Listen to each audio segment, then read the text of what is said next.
When you get who you are, and when you get how who you really are feels, and when you start tuning yourself to that feeling, you will begin to be a vibrational match to who you really are.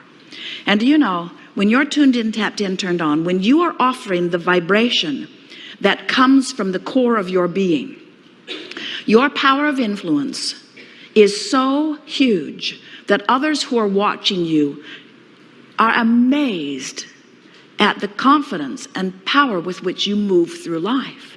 When you are a vibrational match to who you are, law of attraction brings to you, surrounds you with, lines up for you a steady stream of powerful, joyful opportunities and openings that just lead you segment by segment toward an ever-evolving, always unfolding, joyful life experience. It's not about knowing what you don't want so you know what you do want, and then you have to figure out how to get over there to what you do want. We're not talking about the handful or dozen or hundreds or even the thousands of things that you are wanting, and this workshop is not about getting you to those things. This workshop is about helping you to reorient your understanding of why you are here in this body to begin with. You did not come forth to get it done. You did not come forth to identify things you want and then move over to live the manifestation of them, because the manifestation of them is better than the absence of them. You came forth in order to identify what you want so that you could move in the direction of what you want, so that you can enjoy the stream of life that is constant and eternal. You want to be in the flow of who you are, not bucking the current. Law of attraction and its response to this powerful you that you have become creates a current that feels to you like a river or stream that is always moving in the direction of that which life has caused you to become. And when you let yourself go with that flow, you feel those emotions that you describe as positive emotions. But when you're turned upstream in opposition to that current, you feel it in your body. You feel it in every fiber of your being. You feel it because you're not letting yourself be who you are. And that contradiction in energy tears you apart. It makes you miserable. It messes up your body. It ruins your life to some degree. It keeps you from being who you are. Now, when you croak, of course, that all ends, because when you croak, we love that disrespectful word. Since there is no death, we try to be as disrespectful of it as we can, of your idea of it as we can. When you have what you call your death experience, your croaking experience, you stop beating the drum of all of the things that you've been worrying about in your physical form, and the vibration of who you are becomes dominant, and in one fell swoop, you become the being that all that you have lived has caused you to become. But we are wanting to submit to you that you do not have to croak to have that happen. You can stay right here in this physical body, and you can moment to moment, day by day, by caring about how you feel, tune yourself to the vibration of the center of your being. And as you tune yourself to who you really are, then you will begin to understand how good life feels and how good life is supposed to feel for you. It is supposed to feel good. We want you to understand the power of this river and the fact that it's not Disneyland and we cannot turn this river off. You set your river in motion long before you got forth into this physical body. And this river has been moving very fast since you've been in this physical body. And every time you know what you don't want, you make the river go a little faster by offering the rocket of desire about what you're wanting. The reason the river moves faster and faster and faster is because every time you identify at any level of your being a preference or a desire how life would be better for you, the non-physical part of you embraces that thought so completely and holds it so unequivocally and becomes the vibrational offering of it so completely. And then as the powerful law of attraction responds to that ever increasing, amassing vibration that you are setting forth, there is a powerful sucking feeling that is drawing you toward it. Are you getting a sense of this? We're trying to get you to understand how fast this river is moving and how important it is that you let yourself go with it.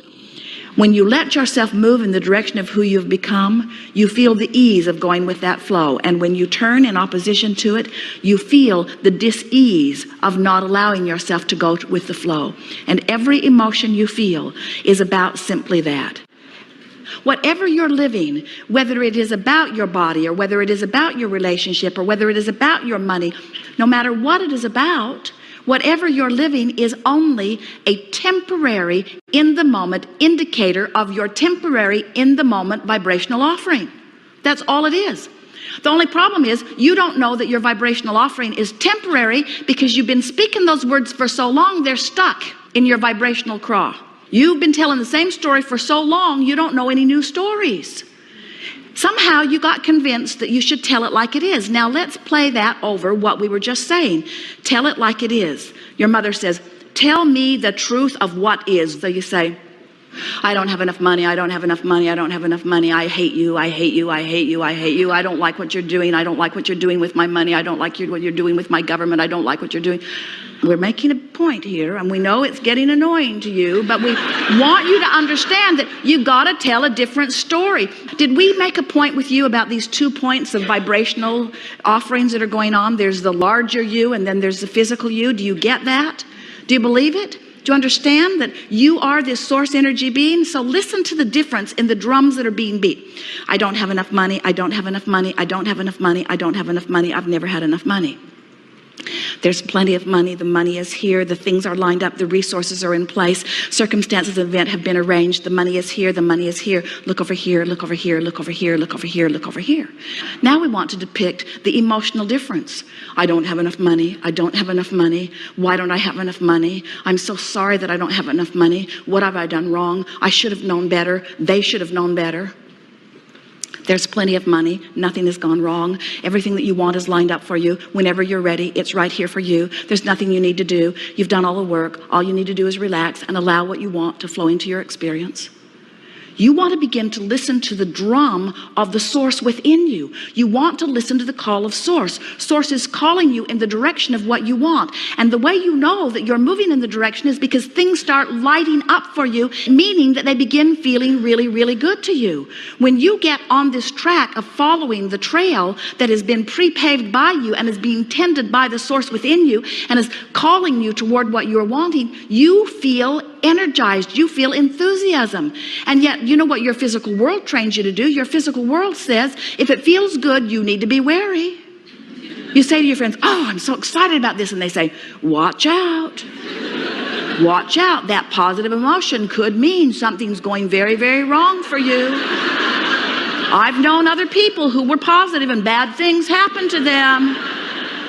I think you better play it safe. I think you better stay right where you are. I know he beats you, but he makes a good living.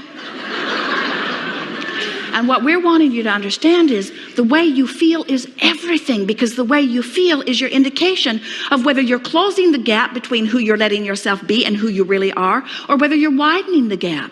And you're going to get so that you can feel statement by statement, whether it's downstream or upstream, downstream or upstream. The downstream statement always feels like relief. It doesn't always feel like sunshine, lollipop, and roses. It doesn't always feel like the best feeling thing that you've ever felt, but the downstream thought from where you stand always feels better than the upstream thought. You can always tell the difference between something that feels a little worse and a little better, a little worse and a little better. So often a gathering like this leaves you with the impression that you need to get over here into these good feeling emotions, and you have been so sick to your stomach of positive people for so long, the idea of being one of them is abhorrent to most of you. In other words, nothing is more annoying than to see someone happy when you're not. Nothing is more annoying than to see someone living the life you want to live when you're not living it. And even worse, crowing about it. Oh, let me tell you how good my life is. Let's not go there, you say. What we want you to realize is we don't want you to compare yourself with anybody else. We just want you to have an awareness, a comparative awareness of whether this thought that you're thinking right now is upstream or downstream. And you know why? Because this thought that you're thinking right now is your point of attraction. This is the thought that you're thinking right now that your life is becoming the indicator of. But there's this one little thing that we need to tell you. You probably already know it. There's a buffer of time between you offering a vibration and it manifesting. More than 99% of every creation is completed by you vibrationally before the evidence begins to show. So you can be turned in the downstream direction for a while before you begin to see the evidence of it. And that's what makes you not know. You want instant manifestation. Can you imagine Jerry and Esther on the river with their guide? telling him, oh, we like instant manifestation, so we don't want to take all the time to ride down the river. Put our boat back on the bus. Let's drive down the canyon, be a lot faster. Put it in a few hundred yards from where we're going to take it out. We'll just be done with this. And he would say, I thought you wanted to ride on the river.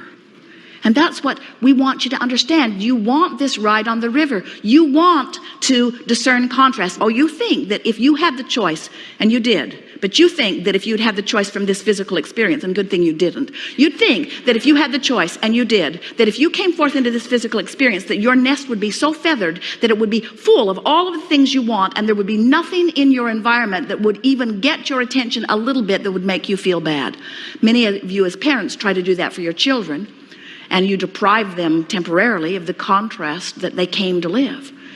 You said, I'll go forth into the contrast, and from it, I will be able to discern what I prefer, and that will be a wonderful thing, because when I know what I prefer, I'll hold it in my vibrational countenance, and then the law of attraction will bring it to me, and then I'll have a new platform from which to prefer, and I'll hold it in my vibrational countenance, and the law of attraction will bring it to me. So from this buffet of life, I will extract from it the things that I most prefer, and out of it, I will carve out the perfect life for me from my personal perspective. But instead, you got here, and there were so many other dysfunctional people around you who had already lost sight of their own guidance system, who said to you, most of you, I am a very conditional lover and liver of life, which means good conditions make me feel good, but bad conditions make me feel bad. So these are the rules for the good conditions that I need to extract from you. And since you're in my life, I'll be looking at you quite a lot. Since I am your employer, or since I am your mother, or since I am your father, or since I am your teacher, I have been assigned the task of looking at you. And when I look at you, I want to feel good, which means you need to perform in ways that make me feel good. I don't want you to be selfish.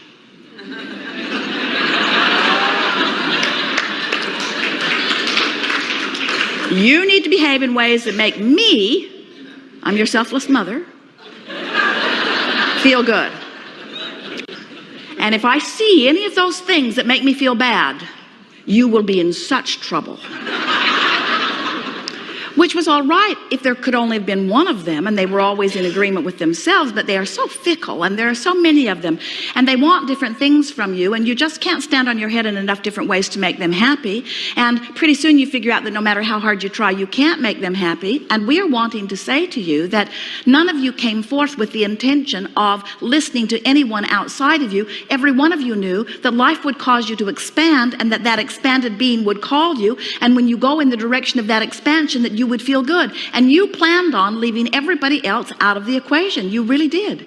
You did not plan on guiding your life by that which other people are saying. First of all, they don't have very much of an attention span. Have you noticed? How long did your lover really give you his undivided attention? No one dares say. Not that long. Not that long. How long did your mother give you her undivided attention? Not very long. Nobody can do it because nobody is born to be the keeper of you. They are all born to be the creator of their own experience.